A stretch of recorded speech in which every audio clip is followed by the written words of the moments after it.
Garrett Hartley didn't flinch at much. The men who moved cargo through New York's harbors lowered their voices when he walked past, and the ones who didn't usually regretted it. At 37, he ran the Hartley empire the way his father never could, with a cold, surgical patience that made enemies disappear and partners pay on time. Steel gray eyes, a jaw that hadn't softened in 2 years of grief, tailored suits that cost more than most men earned in a month. He had everything money could buy and one thing it couldn't: a 5-year-old daughter who hadn't taken a single step or spoken a single word since the car crash that killed her mother. The best neurologists in the country had said the same thing, one after another, in the same careful voice: the trauma to her spine, the shock to her mind. "It's permanent, Mr. Hartley. You should prepare yourself." So Garrett had stopped hoping. He buried that part of himself the way he buried everything else, deep and quiet. And he learned to look at his little girl's wheelchair without letting his face move. That afternoon he came home early, a rare thing. An accident of a canceled meeting, and the marble hallway of his Long Island estate was silent the way it always was, until it wasn't. He heard something he hadn't heard in 2 years. Laughter. Wendy's laughter, bright and breathless and real, spilling out from the sunroom at the end of the hall. Garrett stopped walking. For a moment he didn't trust his own ears. This man who trusted nothing. Then he moved toward the sound, slow, careful, and he stopped again in the doorway, and what he saw made him reach out and brace one hand against the frame. There on the soft rug lay Della Brooks, the new housemaid. He had nearly fired her first week because she didn't look like much. A soft, full-figured young woman of 27, the kind the world overlooks and underestimates, the kind people are quietly unkind to, without ever thinking twice. She was on her back, holding Wendy up over her like an airplane, both of them laughing so hard they could barely breathe. And Wendy, his silent, motionless little girl, was kicking her legs through the air, moving them, working them, alive in a way no doctor had said was possible. Garrett didn't speak. He couldn't. He just watched a woman everyone had dismissed do the one thing all his money and all his power never could. And what he would soon learn about Della Brooks, about the name she'd buried, the license she'd given up, and the reason a trained healer had been hiding inside a maid's uniform in his house, would tear apart every rule he'd ever built his cold, dangerous world around.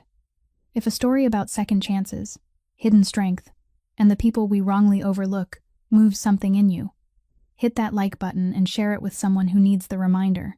Subscribe to the channel so you never miss the stories that stay with you long after they end. Your support is what keeps these stories coming. Now, let's go back to the moment Garrett Hartley first opened that front door, and see how a forgotten maid quietly began to change everything. 3 weeks before that fateful afternoon, Della Brooks stepped through the iron gates of the Hartley mansion with a frayed canvas bag and a painfully thin folder of papers, fully aware of how she must look in the eyes of the people here.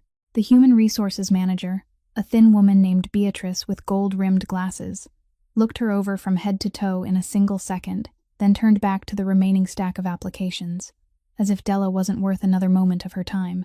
In the waiting room, with its polished walnut floors gleaming beneath the light, 2 other applicants, both slender, both dressed in perfectly pressed clothes, shifted their chairs a little farther away from her, discreetly enough that no one could accuse them of anything, yet clearly enough for Della to feel it.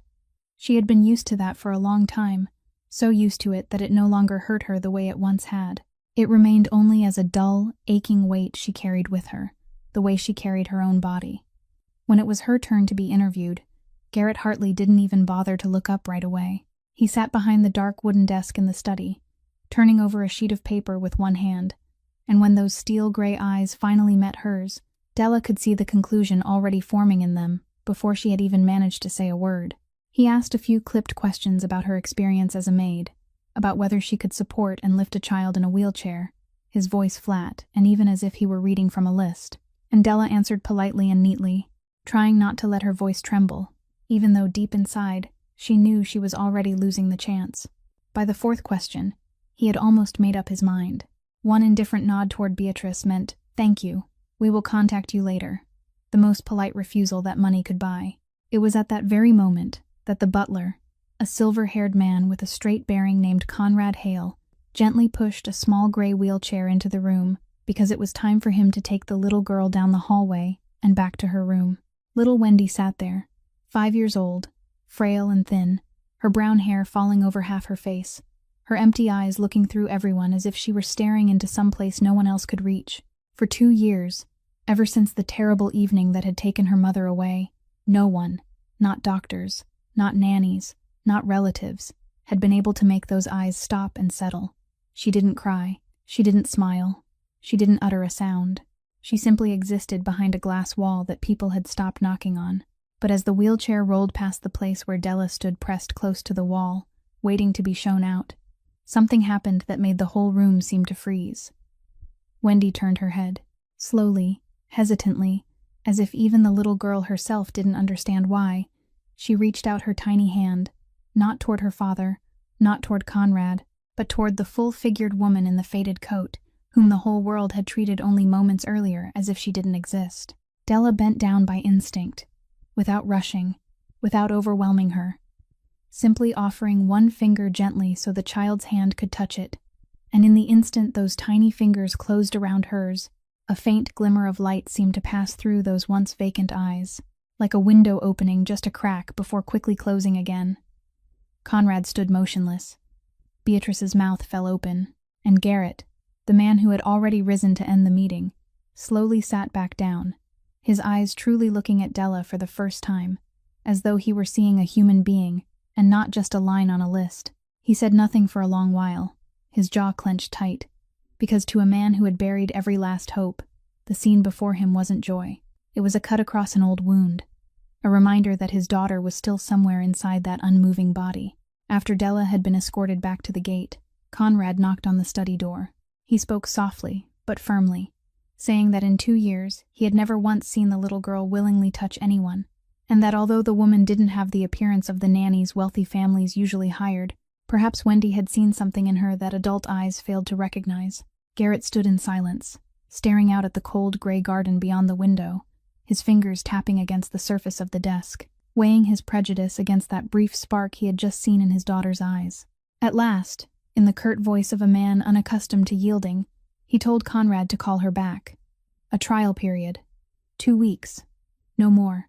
And so Della Brooks, the maid whom the entire room had just pushed aside, stepped once more through those iron gates, without knowing that she had just entered a house holding secrets even heavier than the one she herself carried. The Hartley mansion wasn't like any house where Della had ever worked. It was like a fortress wearing the mask of a mansion, beautiful enough to chill the blood, and guarded tightly enough to steal the breath from her lungs.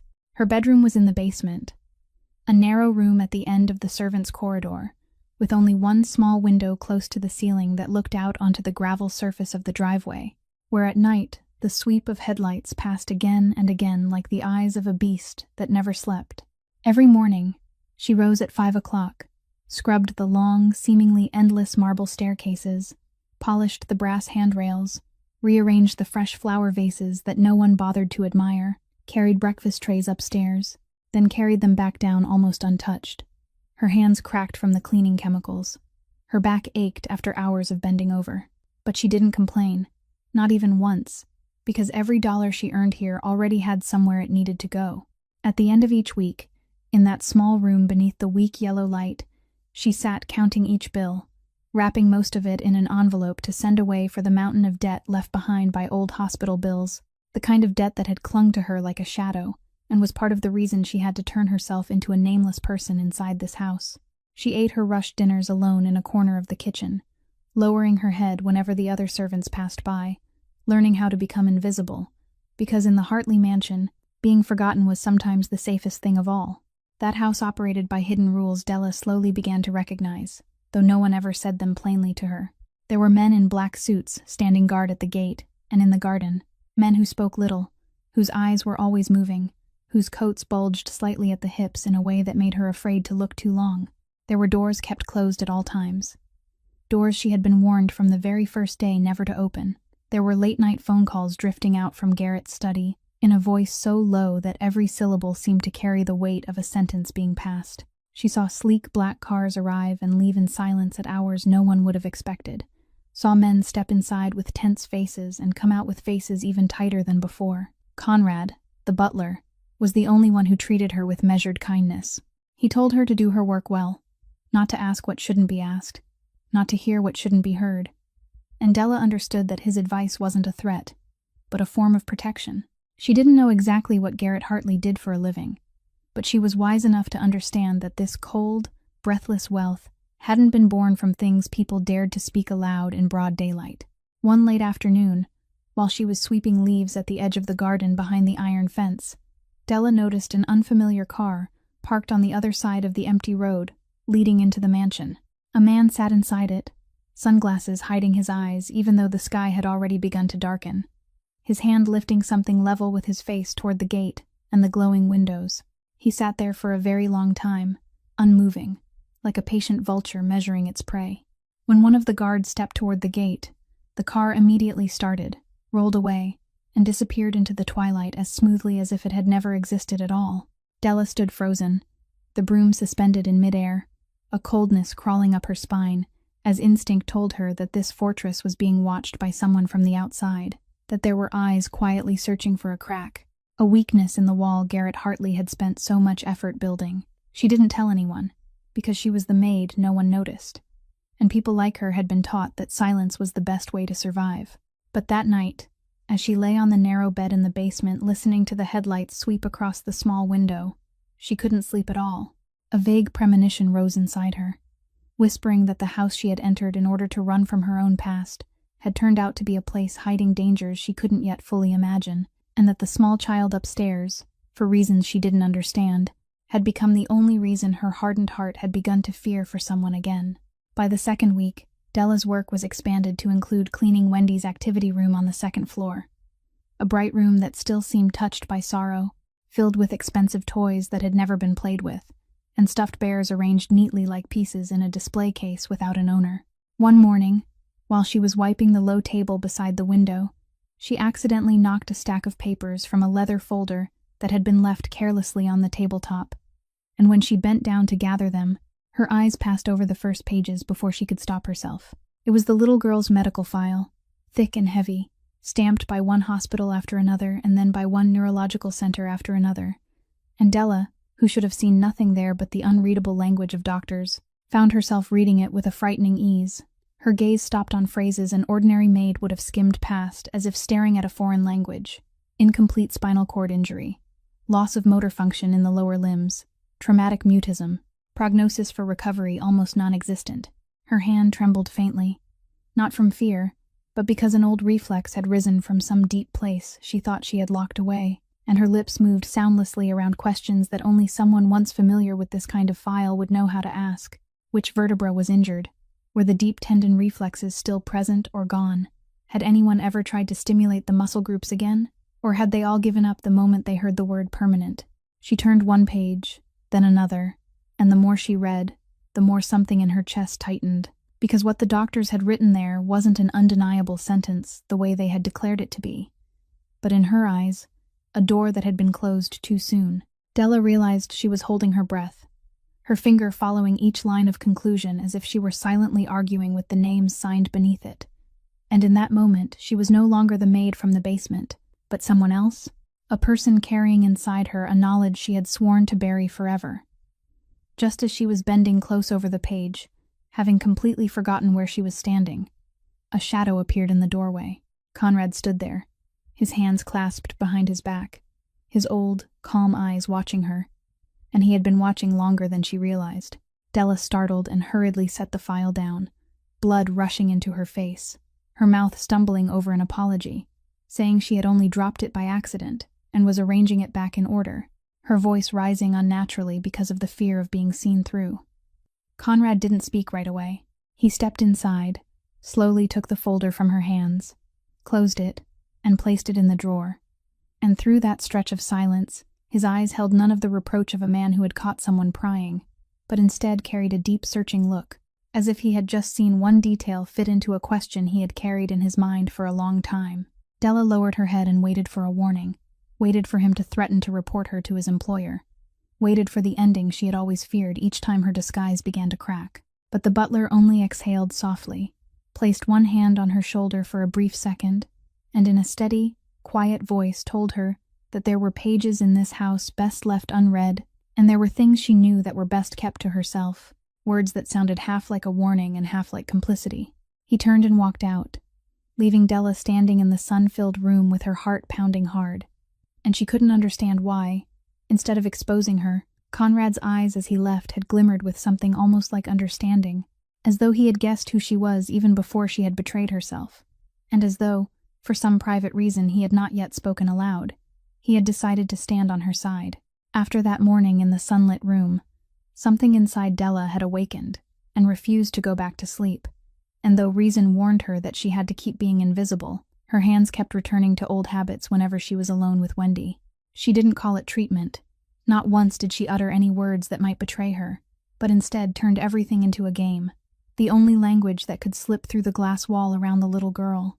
In the afternoons, when Conrad had gone downstairs and the other servants were busy elsewhere, Della spread a soft rug across the floor of Wendy's room and began what she called an adventure on the rug, placing the little girl on her stomach, propped on her elbows, then setting the stuffed animals in front of her at distances just far enough that Wendy had to reach, had to shift her shoulders, had to let the sleeping muscles along her spine tighten faintly without even knowing she was exercising.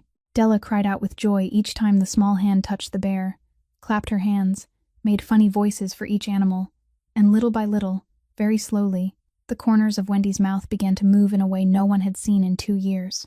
At night, when she laid the little girl in bed, Della invented a game called the Dance of the Toes. She gently lifted Wendy's foot and told a story about 10 tiny princesses living in 10 toes who had to practice dancing so they could go to a ball, and each time she lightly touched one toe, she waited, patiently and tenderly, until one evening Wendy's big toe suddenly curled in the smallest motion, as if answering her, a movement the doctors would surely have called a meaningless reflex, but to Della it was the first brick of something she didn't dare name. She moved the little girl's legs gently through the air to the rhythm of a lullaby, calling it riding a bicycle up to the clouds, singing while keeping the beat, so that knees long left motionless could bend and stretch smoothly, and she always stopped at exactly the right moment, never forcing, never letting the child feel that this was an exercise instead of a joy. Della also brought small, colorful balls into the room, bought with her own meager wages, rolling them back and forth across the rug to coax Wendy into reaching out to catch them, letting those thin shoulders learn again how to bear the weight of her own body. And every improvement, no matter how small, she silently remembered the way a gardener remembers each new leaf just beginning to unfurl. The miracle wasn't in the legs, but in the eyes. Because with every passing day, the empty gaze that had once made the whole interview room fall silent now began to hold life. The little girl's pupils followed the ball, chased after Della's hand, lingered on her face a little longer, and one afternoon, when Della made the silly cry of a stuffed duck, Wendy let out a sound, not a word, only a tiny giggle breaking from her chest, like a bubble rising to the surface, after being sunk deep underwater for far too long, and Della had to turn her face away, so the child wouldn't see her eyes blurring with tears. She understood that what she was doing went far beyond the duty of a maid, that every afternoon when she closed the door to play with the little girl, she was stepping back into a room she had sworn never to open again. But she couldn't stop, not because she believed she had the right, but because when she looked into those eyes slowly coming back to life, she saw a child who had never truly been given a chance, a child whose file the whole world had closed too soon, just as the whole world had once pushed Della to the margins after only one glance. And so, inside that cold house filled with locked doors and watchful eyes, on a soft rug behind the half-closed door of the room on the second floor, a small miracle began to grow little by little, quietly, patiently, hidden beneath the cover of children's games, waiting for the day when it could no longer be hidden. Garrett wasn't a man who could easily be deceived inside his own house, and though he was busy with meetings that stretched late into the night, he still sensed that something was changing in the room on the second floor, the room he rarely had enough courage to enter. One afternoon, when he came home early, he stopped in the hallway, keeping himself within the shadows, and through the narrow opening of the half-closed door, he saw the maid kneeling on the rug, gently lifting his daughter's legs and moving them through the air, singing some wandering little tune, while Wendy followed her with eyes Garrett no longer recognized. He should have felt warmth in his heart, but what rose in Garrett's chest instead was a cold, piercing anger, because to a man who had sat across from doctor after doctor, specialist after specialist, hearing the word forever repeated again and again, the scene before him wasn't hope. It was cruelty in disguise, a dangerous game that planted dreams in his daughter's mind about things that would never come true. He had buried his own hope at a price far too high just to keep himself from collapsing, and the thought that a hired woman with no degree, no understanding of medicine, was awakening day after day, the very thing he had struggled so hard to smother, was more than he could bear. That evening, he summoned Della to the study. She stepped inside, her hands clasped before her stomach, her head lowered, and Garrett let her stand there for a while beneath the cold light before he spoke, his voice flat and even, yet every word as sharp as a knife. He asked what she thought she was doing with his child, who had given her permission to turn his daughter's room into a playground for illusions, whether she understood that the finest doctors in the country had confirmed Wendy would never be able to move normally again. Della lifted her eyes, and instead of lowering them in fear as he had expected, she looked straight at him for a moment before answering, her voice small but steady, that she was only playing with the little girl, only making her laugh, and that a child who could laugh couldn't be a child without hope. Those words touched a raw place inside him and made Garrett's anger flare more openly. He rose to his feet, placed both hands on the desk, and in a voice so low the whole room seemed to hold its breath, he warned her never to give herself the right to nurture things that would only hurt his daughter more when she became old enough to understand that her legs would take her nowhere. He said he had seen what happened when people believed in miracles, that hope was the most dangerous luxury his money had ever failed to buy, and he didn't want his daughter to learn that lesson through pain. Della stood still and absorbed every word, her shoulders trembling faintly, and when he finished, she only nodded in quiet apology. But in the moment before she turned away, she looked up and added one sentence that made Garrett stop short. She said she understood his fear more than he thought, because some people feared hope not because hope was meaningless, but because they had once paid too dearly for it. She offered no further explanation, only lowered her head and asked permission to leave, leaving that powerful man standing alone in the study, with the strange feeling that the maid he had just reprimanded had seemed to be speaking about herself more than about him. That night, Garrett didn't sleep. He sat for a long time beside the window, looking down into the dark garden, torn between the reason that told him he had to send her away before she brought more trouble, and something vaguer, more stubborn, something that kept pulling him back to the image of his daughter's eyes, strangely alive as they followed that woman. He told himself he would watch a little longer, only watch, that he was keeping her there, not because he believed in those useless games, but because he had not yet found a reason solid enough to cut off the faint light that had just begun to glow in his child's eyes, and he had no idea that this very hesitation, this silence he allowed for someone he should have dismissed, was quietly opening the door to something all his cold rules could never prevent. Della's final words in the study that night clung to Garrett like a splinter he couldn't pull free, and though he told himself he would only watch from a distance, he found himself more often in the places where she worked, lingering in the same room longer than necessary. One sleepless late night, he went down to the kitchen for a glass of water and found her sitting alone at the wooden table, with a cup of cold tea in front of her, and an envelope she hurriedly turned face down when she saw him. Garrett stood in the doorway, intending to turn away, but something in the weariness of the way she sat, in the soft sigh she thought no one heard, kept him there. He poured himself a glass of water. Then, instead of leaving, he pulled out a chair and sat across from her. And in the kitchen, lit only by the faint glow of the stove light, two people who had always been separated by an entire wall of class suddenly sat near each other in a strange silence, where the line between master and servant no longer seemed to exist. Garrett asked who she was sending money to, his voice no longer as cold and sharp as it had been in the study, only the tired question of a man who couldn't sleep either. And Della, after a moment of hesitation, answered that she was paying an old debt, a debt from hospital bills for someone she hadn't been able to save. She said no more, but the way her voice sank on those last words said more than language could, and Garrett, a man who had spent his whole life reading people in order to survive, recognized in her a grief that belonged to the same family as his own. For the first time with someone outside his world, he found himself speaking about Vivian, about the fateful evening when the car ran off the road, about sitting in a cold hospital corridor, while people told him his wife hadn't survived, and his daughter would never be the same again, and about the helplessness of a man who could make an entire city tremble, but couldn't save the two people he loved most. He didn't understand why he was telling her these things. He only knew that the deep blue eyes listening to him held none of the pity he despised, only the quiet understanding of someone who had once stood at the edge of the same abyss. Della said softly, that the pain of losing someone in a single instant and the pain of watching a life slowly fade before your eyes while you could do nothing were two different wounds.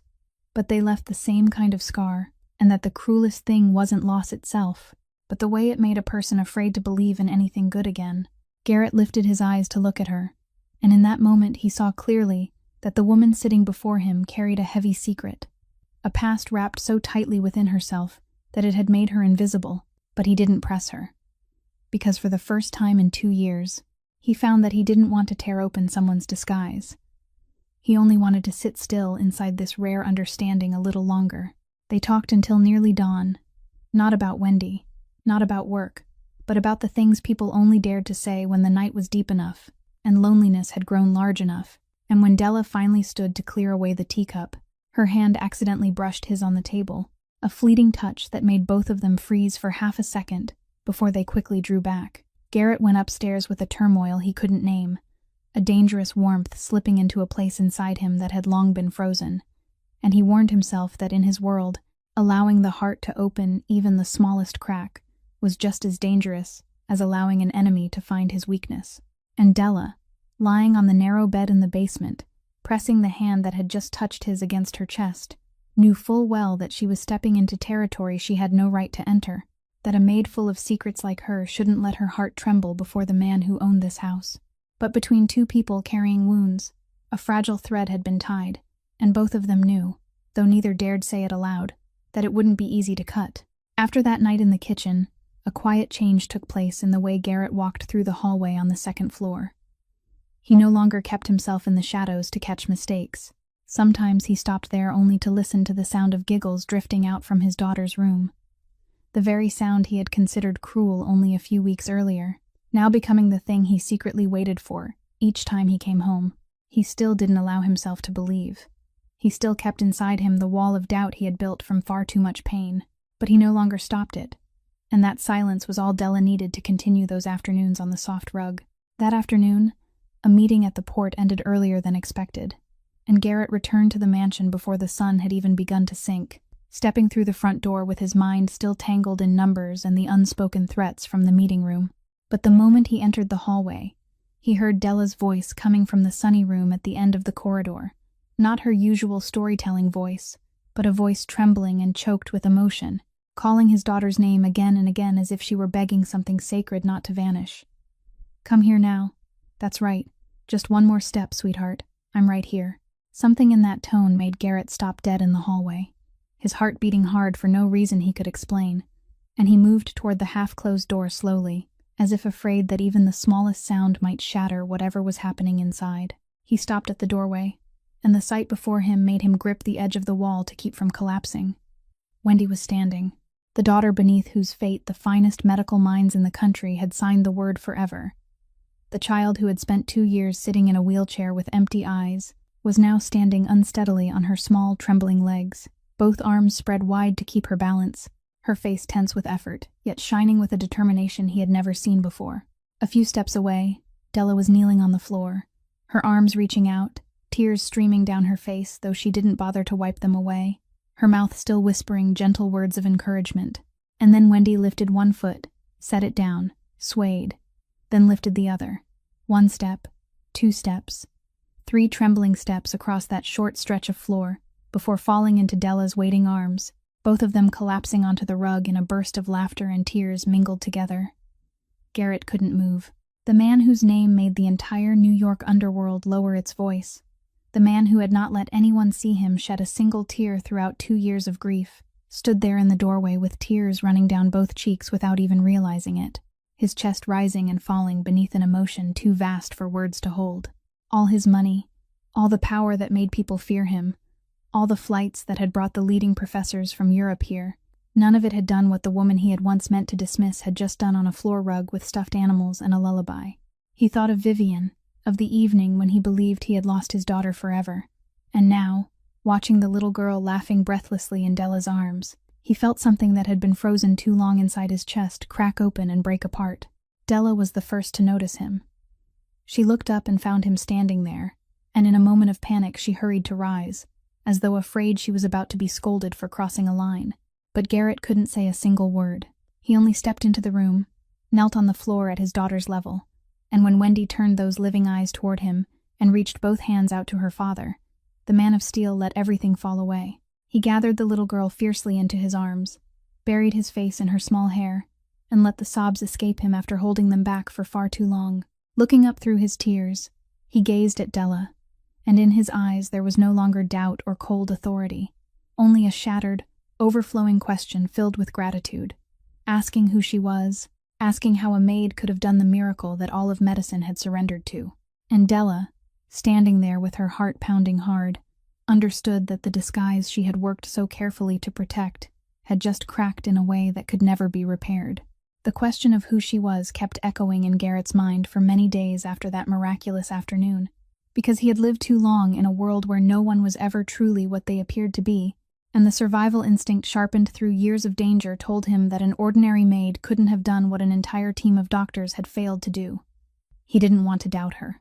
A part of him resisted the very act of digging into the past of the woman who had returned laughter to his daughter, but the cold reason that had kept him alive for so long wouldn't allow him to leave an unknown factor inside his own house.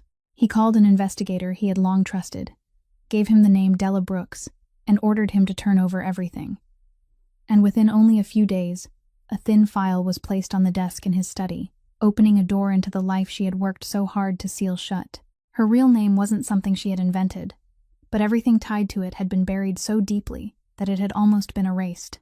A few years earlier, Della had been a promising pediatric physical therapist at a hospital in Boston, a woman respected by her colleagues for her rare patience, and for hands that seemed almost magical with children others had already given up on. The file recorded that she had helped many children walk again, that she had once been considered one of the brightest young talents in the field, until the day everything collapsed. A young patient under her care had died during her shift, and the official report placed the responsibility on a professional decision Della had made during therapy that day, a mistake she had never been able to forgive herself for afterward. Her license to practice was revoked, her name was blackened throughout the field, and the woman who had once believed she had been born to heal children suddenly became someone parents warned one another to stay away from. But what left Garrett motionless when he reached the final pages wasn't the professional incident, but the private price that had followed it. During that same dark period, Della's only younger sister, a young woman named Pat, whom the file said had suffered from a grave illness, had died, and the enormous hospital debts left behind were the burden Della was still straining to repay now. Envelope by envelope, from that small basement room. Losing her profession, losing her sister, losing even her faith in her own hands. That woman had pronounced a sentence on herself harsher than any court ever could. She had exiled herself from the work she loved, swearing that a person who had let a child die in her hands no longer deserved to touch the life of any child again.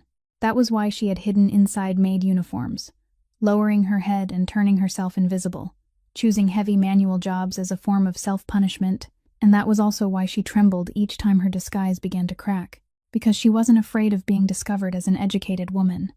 She was afraid of being forced to face again the person she believed had killed a child. Garrett sat for a very long time before the closed file on his desk, his heart tangled between two extremes. On one side was the relief of understanding that the miracle given to his daughter wasn't some fraud, but had come from real expertise that had been buried. On the other was the bewilderment of realizing that the woman he was slowly allowing into his heart carried the death of a small life on her shoulders. He thought of the gentle hands that had once lifted his daughter's legs, of the trembling voice that had called the little girl to walk toward her, and he couldn't reconcile that image with the cold conclusion printed on paper. He knew he would have to speak with her. He knew he would have to ask directly, but he also knew that the moment he opened his mouth, the fragile balance just formed between these two wounded people would be placed on the edge of a blade, and for the first time in many years, Garrett Hartley found himself hesitating before a confrontation, whose outcome he didn't truly know he wanted. Garrett called her up to the study on a rainy night, and the moment Della stepped inside and saw the file lying in the middle of the desk, along with the heavy look in his eyes, she understood that the day she had always feared had come. She didn't ask how much he knew. She didn't try to deny it or talk her way around it. She only stood there for a while with both hands clenched tightly together, and when he gently pushed the file toward her and asked in a low voice whether this was her, all the strength seemed to drain from her body. She nodded. And then, like a dam that had held for too long finally breaking apart. The words she had buried for years poured out with her tears. She told him about Boston, about the therapy room filled with sunlight, where she had once believed she was doing the most meaningful work of her life, about the children she had helped stand again, and the happiness she had thought nothing could ever shake. Then she told him about the fateful afternoon, her voice trembling so badly it was almost no longer sound, about the little child under her care during her shift, about the decision she had made in that moment, a decision that still haunted her to this day, because she didn't know whether everything might have been different if she had chosen otherwise. She said they had placed the blame on her, that she hadn't fought it, hadn't defended herself, because deep down she believed she deserved to bear all of it, because a child had left this world while lying in her hands, and no excuse could ever wash that clean. Her shoulders shook as she went on telling him about Pat, the younger sister she had loved more than herself, who had fallen ill just as Della's life was falling apart, and about the nights she sat beside her sister's hospital bed, helplessly watching another life slip out of her hands, while the bills piled up into a mountain she was still paying down to this day. She said that after losing her sister, she had sworn she would never touch her old profession again, that she wasn't worthy, that these hands had caused someone to die, and had no right to pretend they could still save anyone, and that was why she had hidden inside Maid uniforms, trying to turn herself invisible so she wouldn't have to face the person she had once been. She looked up at him through her tears and said she was sorry for hiding it, that she knew she had gone far beyond her duty when she touched Wendy, but when she saw the emptiness in the little girl's eyes, something inside her couldn't simply stand by and watch, and for the first time in so many years, she had let her heart defeat her reason. Garrett sat in silence through the entire story, and inside him was a storm tearing in directions he couldn't even name. One part of him, the part long trained to doubt everything, still cried out that this woman had once let a child die, that he had placed his daughter's life in the hands of someone carrying such a sentence. But another part, the part that had recognized in her one night in the kitchen a grief belonging to the same family as his own, looked at the woman before him and saw, not a sinner, but a human being who had punished herself more cruelly than anyone else ever could, someone carrying guilt so heavy that she had buried alive both her gift and her heart. He thought of his daughter's 3 trembling steps, of the laughter that had returned to this house, and he understood that whatever her past might be, what she had done for Wendy was real, and it was something no one else had been able to do. He didn't forgive her in her own place, because he knew he had no right to do that, and she wasn't ready to forgive herself yet. But when he stood, walked around the desk, and placed one hand on her trembling shoulder, he said softly that he didn't know what had truly happened in Boston, but he knew what he had seen with his own eyes in the room on the 2nd floor, and that a person who let one child die in her hands couldn't have brought another child back to life the way she just had. Della lifted her eyes to him, stunned by those words, and in that moment, inside the dim study with the rain tapping against the glass, the distance between master and maid dissolved, leaving only 2 wounded people who had finally allowed themselves to be seen by someone else. A few days after that night of confession, just as a fragile peace had begun to kindle inside the mansion, a danger no one had expected began to close its circle around Della from a direction she couldn't possibly imagine. The man in the unfamiliar car across the road, the one she had once glimpsed while sweeping leaves, had not only been searching for Garrett's weaknesses.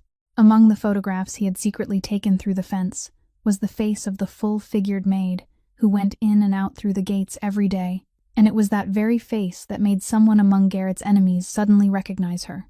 The Sloane family, longtime rivals fighting for control of the Western Docks, had long hungered for an opening that would allow them to bring down the Hartley Empire, and when the photograph was passed into the hands of those in command, an old link that had seemed to be sleeping was suddenly awakened, because many years earlier, at a time when Della was still a therapist at the hospital in Boston, one of the children she had personally cared for was a little boy she never knew was the blood nephew of the Sloane family itself, the son of one branch of that family, while the underworld was still far beyond anything she understood.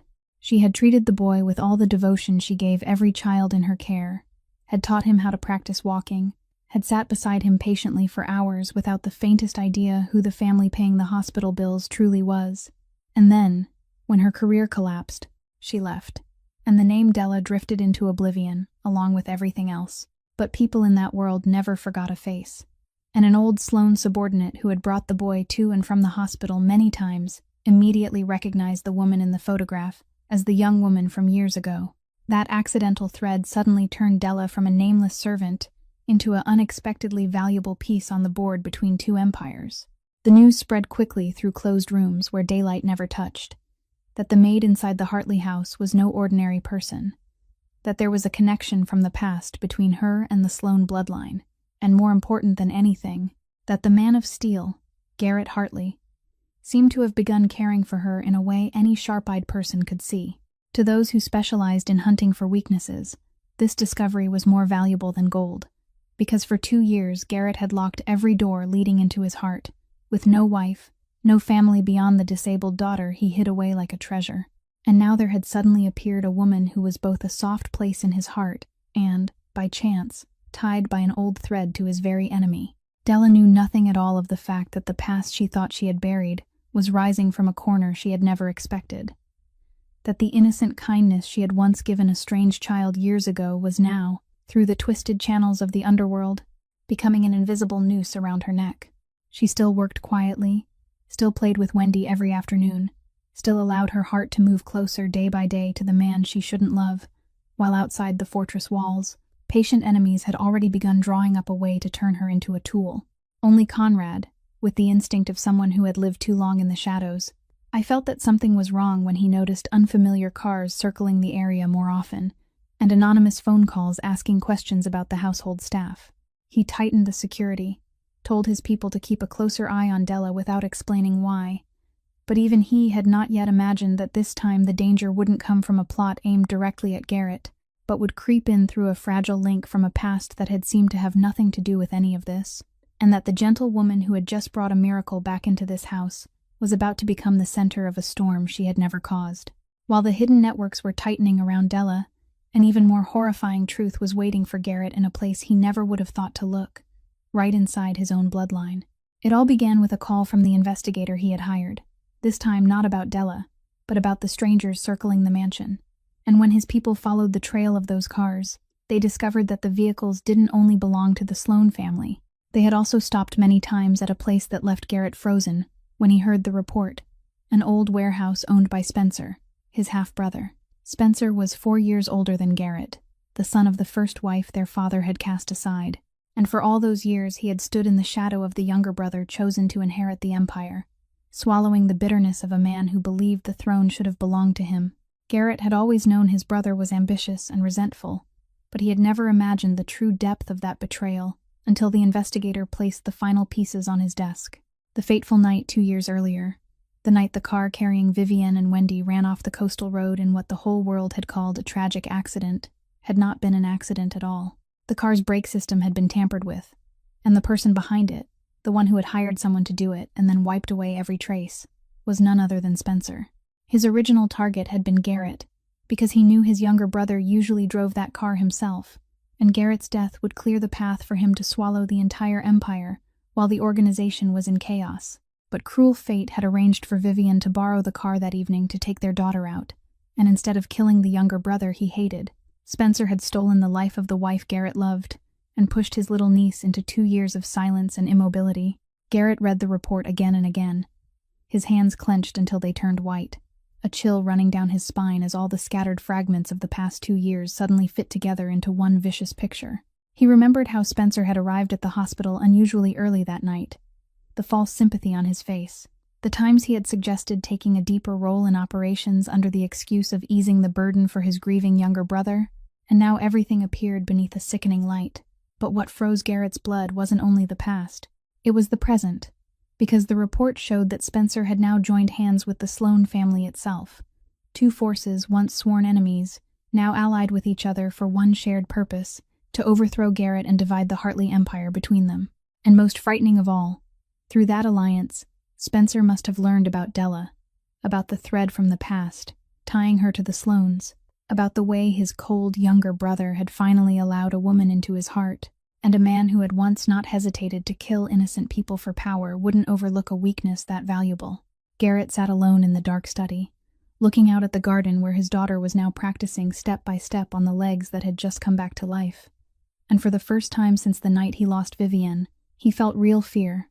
Not fear for himself, but fear for the 2 people who had become everything to him. He understood that this war was different from every war he had ever fought, because the enemy wasn't standing outside the gate, but wore the face of his own blood, knew every corner of his defenses, and was willing to aim at the softest places in his heart. He rose to his feet, his steel-gray eyes returning to the deadly coldness that had once made the entire underworld of the city wary of him. But this time, beneath that layer of ice was a new resolve, no longer the resolve of a boss protecting his territory, but of a father, a man ready to burn the whole world down to keep safe his little daughter and the woman who had taught her how to walk. Garrett wasn't the kind of man who sat still and waited for the blow to fall, and the moment he grasped the truth about Spencer, he acted with the cold precision of someone who knew that every passing hour could be paid for in lives. The first thing he did was not prepare weapons, but protect what was most precious. He summoned Conrad to the study in the middle of the night and ordered him to take Wendy out of the mansion immediately, to a safe house deep in the northern countryside, an address known to no one but him and the loyal butler. He gave careful instructions that the little girl had to be kept in an atmosphere of absolute peace, with no frightening noises, not a single word of danger allowed to reach her ears, because the last thing he wanted was for the child who had just found her laughter again to witness or feel even the shadow of violence. Conrad made the arrangements in silence, and in the darkness, the car carrying the little girl and a few of the most trusted guards left the mansion through the rear route, disappearing into the mist before dawn rose, so Wendy could be safe in a place far from the storm that was coming. Della begged to go with the child, but Garrett, after a moment of hesitation filled with silent torment, decided to keep her by his side, partly because he believed the enemy was aiming at her, and letting her go with his daughter would only put them both in danger, and partly because, deep down, he didn't want to take his eyes off the woman he now understood he couldn't lose. On the second night after Wendy left, the threat finally came all the way to his door. The alarm system at the eastern edge of the garden suddenly went off, and within a few chaotic minutes, several figures dressed in black climbed over the wall and moved close to the house, with the clear intention of probing its defenses and delivering a warning. But Garrett's men were prepared, and the encounter happened quickly and cleanly in the darkness of the garden, far from the main house, with low shouts, the sounds of struggle, and then a tense silence as the intruders were subdued and dragged away. Not a single shot was fired on the grounds where his daughter's laughter had once rung out, because Garrett had given an absolute order for control. He wanted them alive for questioning. He didn't want to turn his child's home into a place stained with blood. When everything quieted, one of the captured men, just before being taken away, lifted his head with a crooked smile and let out a sentence that made the whole courtyard fall still, saying that the boss had better guard his little maid well, because someone very much wanted to talk to her. That sentence was like a knife, confirming what Garrett feared most, that Della had officially become a target. And in that very moment, standing in the garden where the tension of the clash still hung in the air, in front of the men who were used to seeing nothing in him but emotionless coldness, Garrett did something that left everyone stunned. He spun around to look for Della, who was standing close to the porch, crossed the yard in long strides, and when he reached her, that man of steel took both her shoulders in his hands, looked her over as if making sure she hadn't been harmed, and his voice, for the first time in front of everyone, broke open with a naked worry he could no longer hide. The people standing around them looked at one another in shock, because they had never seen their boss reveal a weakness before anyone, had never seen those steel-gray eyes shine with the fear of an ordinary man, trembling at the thought of losing someone he loved. Della looked up at him, trembling just as much, and in the look they exchanged in that dark garden, every disguise finally fell away, revealing the truth they had both tried to deny for so long, that they had become each other's weakness, and that in this cruel world, loving someone also meant placing in the enemy's hand the key to the heart. That night, after the intruders had been taken away, and the house had sunk back into a tense silence, Garrett brought Della into the study and closed the door, and with only the two of them left in the room, the shell of the crime boss he wore in front of his men finally fell away. He poured her a glass of strong liquor to steady her, his hand trembling slightly as he handed it to her, and then he confessed something he had never confessed to anyone in his life, that he was afraid, not afraid of his enemies, not afraid of losing the empire he had built with blood, but afraid of losing her, and afraid of losing his daughter, afraid that the very world he had chosen to live in would steal away the last things that still made his life worth living. Della stood there, the glass untouched at her lips, and she told him in a choked voice that she wasn't worth putting everything in danger for, that she was only a maid carrying guilt and debt, that perhaps she should leave so she wouldn't drag him and Wendy into the storm her past had called down upon them.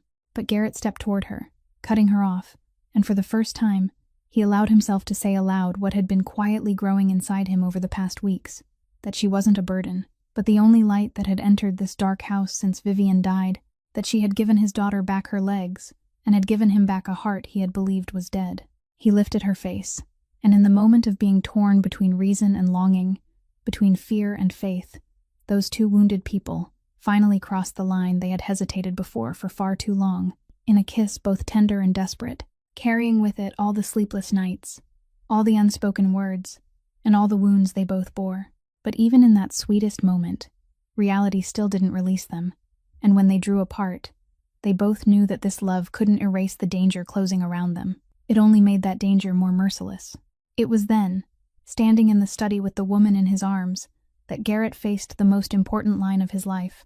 According to the hidden laws of his world, the way to handle a threat like Spencer and the Sloan family was to answer with blood, with an all-out war that would drown the entire city in violence, to become the very kind of monster he had spent his whole life trying to subdue.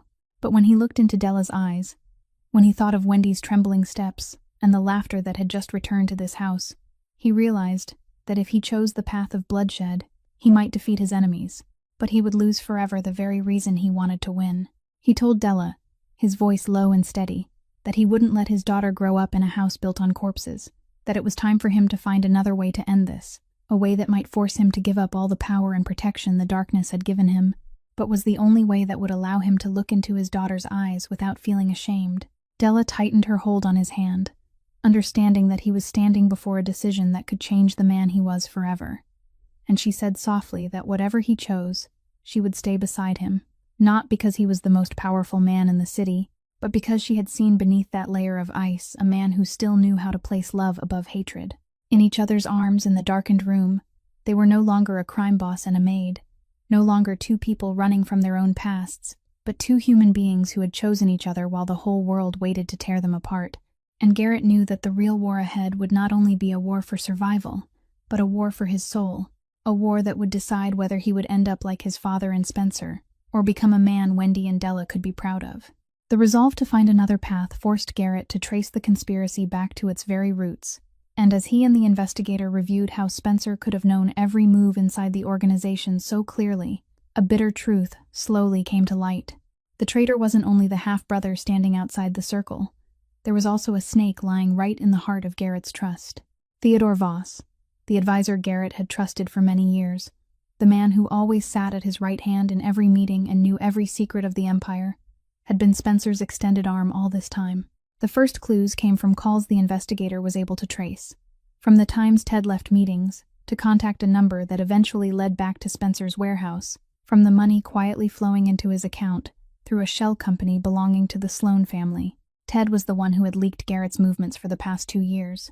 Ted was the one who had made sure the plot ran smoothly from the inside. And when Garrett finished putting the picture together, the bitter taste of betrayal cut deeper than pain from an enemy, because this knife had come from a hand he had once clasped in trust. But while following Ted's connections, an even more shocking piece unexpectedly fell into Garrett's hands, a piece that led straight into the greatest pain of the woman he loved.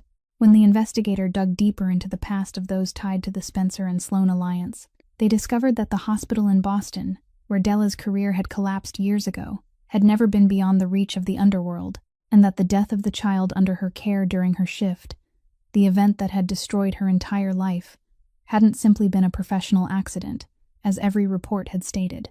The medical file from that day had been tampered with. The numbers had been altered.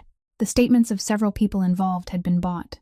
All of it had been done to place the full weight of blame on the shoulders of a nameless young therapist, in order to conceal a mistake that had come from somewhere else, a decision beyond Della's reach, but carefully staged, so she would become the one left to take the fall. And the hand behind that staging, through the crooked channels of money and power, was the very same network Spencer and the Sloan family were now using to operate their hidden empire. Della had never killed that child. She was a sacrificed pawn in a game she hadn't even known existed, an innocent woman who had carried a sentence for years for a crime she had never committed, punishing herself, burying her gift and her heart alive because of a lie built by ruthless people. Garrett sat stunned before that truth, his heart torn between a blazing fury toward the ones who had ruined her life and an indescribable sorrow as he thought of the nights she had sat in the basement, punishing herself for a mistake that had never existed. He thought of the way she had lowered her head and confessed in the study on that rainy night, of her trembling voice when she said these hands weren't worthy of touching any child again. And now he held in his own hands the proof that all of that pain had been planted by the same people who were threatening his family now.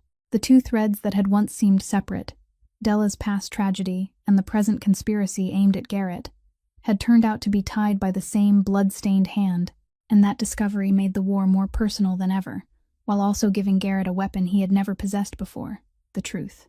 He knew he had to tell Della, had to return to her the innocence others had stolen, but he also knew that the moment she understood she had been deceived for all those years would be an emotional earthquake, and he decided he would use this very truth, together with Ted's betrayal, which he hadn't yet revealed he knew about, as leverage to set a trap and turn the game around, turning those who were used to controlling the darkness into the ones finally swallowed by that very darkness.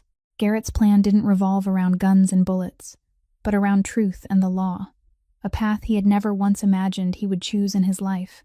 Yet now, it was the only path that would allow him to end everything, without turning his daughter into a child raised in blood.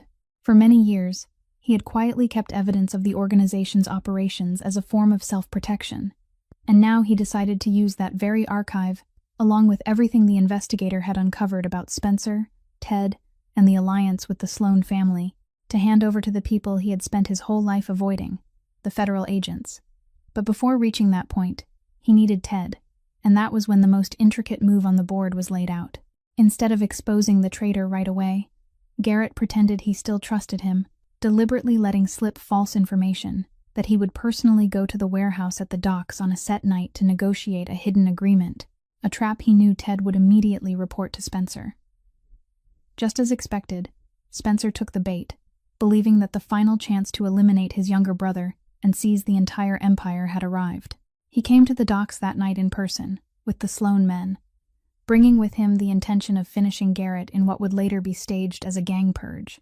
But when Spencer stepped into the dark warehouse, what waited for him wasn't his younger brother standing alone, but a truth collapsing all around him. Garrett stood there, calm and unshaken, and in a voice cold as steel, he laid out before his brother everything he knew: the night the car's brakes were cut, Vivian's death that should have been his own, the scheme that had destroyed Della's life, every dirty dollar, every treacherous phone call. It was just as Spencer, half mad with fury, turned to Ted and ordered him to act that the turning point came. Ted Voss, the man who had been betraying Garrett for 2 years, stood rooted between two lines, and in that decisive moment, the weight of guilt he had carried for far too long finally won. He lowered his gun, turned toward Spencer instead of Garrett, and confessed that he couldn't keep going, that helping kill an innocent woman like Vivian and pushing a child into 2 years of silence was a price he couldn't keep paying. Ted's reversal shattered Spencer's position, and at that exact moment, according to the plan Garrett had arranged, headlights burst across the docks in a blinding glare, while voices over loudspeakers rang out, ordering everyone to drop their weapons. The federal agents, to whom Garrett had secretly transferred the entire file beforehand, rushed in from every direction, surrounding the warehouse in a circle with no way out. The confrontation was brief and tightly controlled. A few shouted commands, a few struggles as the Sloan men were restrained. But there was no bloody shootout like Spencer had imagined, because Garrett had calculated everything so that the law, not violence, would strike the final blow. Spencer was handcuffed in the very warehouse he had meant to use as his younger brother's grave, his face twisted with bitterness and disbelief that the brother he had always looked down on had defeated him not with a bullet, but with the very law both of them had spent their lives evading. Watching his brother being led away with his accomplices, Garrett felt no triumphant satisfaction, only a weary peace, because he knew he had just done the hardest thing of all, chosen justice instead of revenge, chosen to let Spencer face trials and sentences, instead of ending him the way the underworld always did. He gave the agents not only evidence of Spencer's crimes, but also the documents that could clear Della's name, reopen the Boston case from years ago, and expose the setup that had ruined her. As the docks slowly fell quiet again beneath the flashing red and blue lights of the federal vehicles, Garrett stood alone in the night wind, heavy with the salt smell of the sea, feeling for the first time in his life that he was no longer a prisoner of the dark empire his father had left behind, and he understood that the price of this freedom was giving up the man he used to be, but that was a price he was willing to pay in order to be worthy of the two people waiting for him to come home. When everything at the docks had come to an end, and the first dawn of a new life began to break, Garrett and Della immediately set out for the safe house in the northern countryside, where Wendy had been protected by Conrad through all those storm-filled days, and along the way neither of them spoke much. Only their hands found each other, clasping tightly, as if to reassure themselves that the nightmare was finally, truly over. The small house appeared in the early sunlight, tucked within a quiet stretch of woods, and the moment the car came to a stop, the door opened. Conrad stepped out with a rare smile on his stern face, and behind him came a small figure that made Garrett's heart seem to stop. Wendy stood there in the doorway, holding onto the wooden frame, her legs still trembling but steadier than they had ever been, and when the little girl's eyes found her father and the woman who had taught her how to walk, a miracle that no doctor had dared promise in 2 years finally happened. Her small lips moved, hesitant and uncertain, as though searching for something that had slept too long inside her chest. And then from that deep place came a sound that broke open the whole morning, her first call after 2 years of silence, "Daddy." Garrett froze in the middle of the yard. His entire body struck still, and when that sound truly sank into him, the man who had once made the entire underworld of the city afraid, the man who had just brought down a whole conspiracy without flinching, collapsed to his knees on the gravel path and sobbed like a child. He opened his arms wide, and Wendy let go of the doorframe, toddling across the short stretch of yard with trembling but determined steps. Each step a declaration that she hadn't only found her legs again, but had also found her voice, and the soul that pain had once held captive.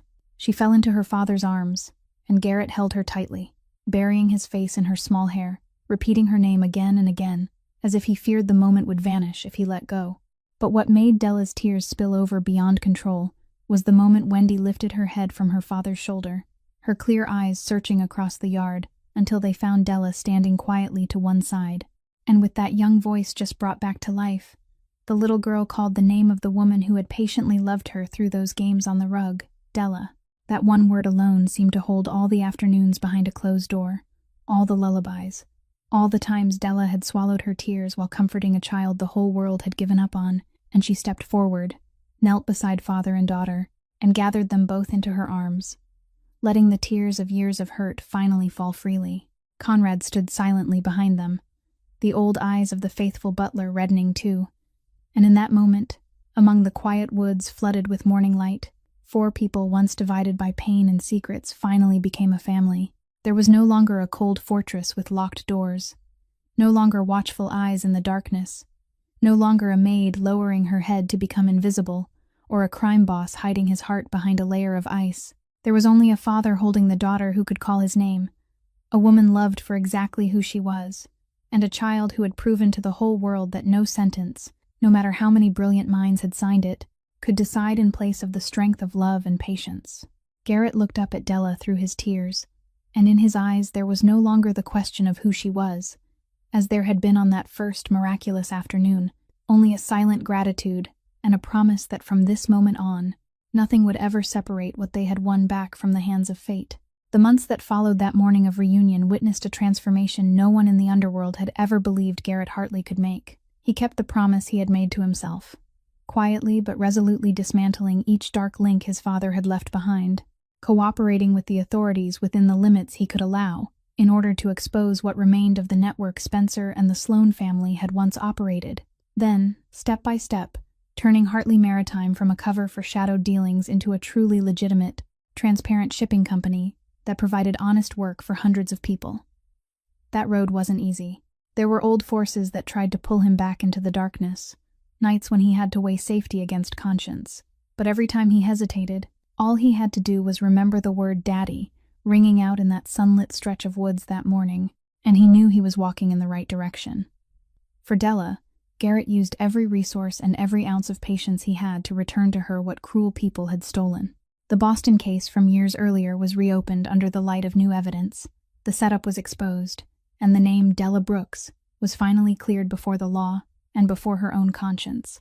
The license to practice that had been unjustly taken from her was restored, and for the first time after so many years of self-punishment, Della was allowed to believe that her hands weren't the hands of someone who had caused death, but hands born to heal.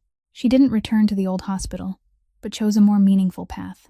With Garrett's support, she opened a physical therapy center for children whose files medicine had been too quick to close, children once called hopeless, the way Wendy had once been called hopeless, and there she welcomed each child with the very patience and love that had created a miracle in the room on the second floor years before. The center was not showy. It didn't promise wonders. It simply and quietly gave every family who stepped through its doors something they had thought was lost, hope placed where it belonged, and respect for the dignity of a human being, no matter how small. As for Wendy, she grew day by day in laughter and sunlight, her legs growing steadier until she didn't merely walk but ran and played all through the garden that had once been so gloomy, and what brought tears to the whole household was the day she expressed her dream of learning to dance, the dream that had seemed to die beneath the sentence pronounced by the doctors, now becoming real every afternoon as she twirled in a small dance class, her skirt spreading around her, her face shining with the joy of being alive. Garrett and Della finally allowed themselves to love each other fully, with no master and servant boundary left between them, no secrets keeping them apart, only two broken people who chose each other so they could heal together, and in the house that was now filled with laughter, they built a true home from lives everyone had thought could never be mended. Their story leaves us with a lesson both simple and profound, that we should never judge a person by their appearance or status, because the person the whole world looks down on and pushes aside may sometimes be the very one carrying the light we need most, and that real miracles in life don't come from money or power, but from patience, kindness, and a heart that refuses to give up on the people others have abandoned. If this story has touched your heart, please hit like, share this video with the people you love, and subscribe to our channel so every day you can hear more meaningful stories that move the soul. How do you feel about the journey of Garrett, Della, and little Wendy? And what do you think this story reflects in the life around you? Please leave a comment and share your thoughts and feelings from the bottom of your heart, because we always hope to hear the sincere stories and emotions that come from your heart. Thank you for taking the time to watch until the very last moment. May you and your loved ones always enjoy abundant health, and may each passing day be filled with joy, peace, and good things. Goodbye for now, and we'll see you again in the